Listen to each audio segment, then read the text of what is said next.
And it caused us to kind of challenge ourselves with our most luxurious whiskey, Johnnie Walker Blue Label, and say, okay, what can we do to really push the boundaries? Now, I love working in glass. I'm sure many of you do. It's an amazing material to work with. It's made from readily available materials. There's lots of glass-making sand in the world.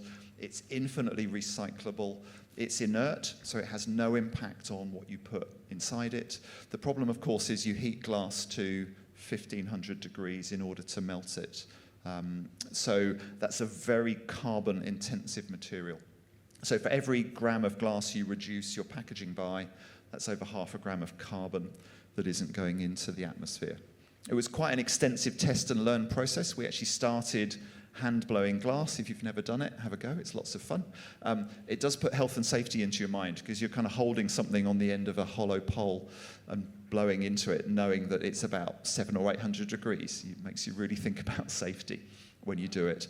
But what we learned through that, talking to expert glass makers, is the lightest, strong shape that you can make is actually a teardrop shape. And then we just slowly adapted that and said, okay, what if we add elements and aspects of the Johnnie Walker iconic bottle shape to that, and we could get to the sort of neck, shoulders, some kind of hint of squareness to it. The really important thing was to keep the rounded base, which, as I'm sure you know, it's slightly impractical to then put down. So hence it needed the cradle and the cage around it. So we took that shape, poured as much design value and beauty into it as we possibly could, and then took the light weighting all the way through to the other details. So it's bamboo because it's strong and light and grows incredibly quickly, fully recyclable paper, carton on the outside, the kind of lattice work to the stopper. So we could kind of push that light weighting all the way through. It's not suitable for mass production, so I'm not sitting here telling you something that we're able to convert all of our packaging to. But it is a little bit like the concept car.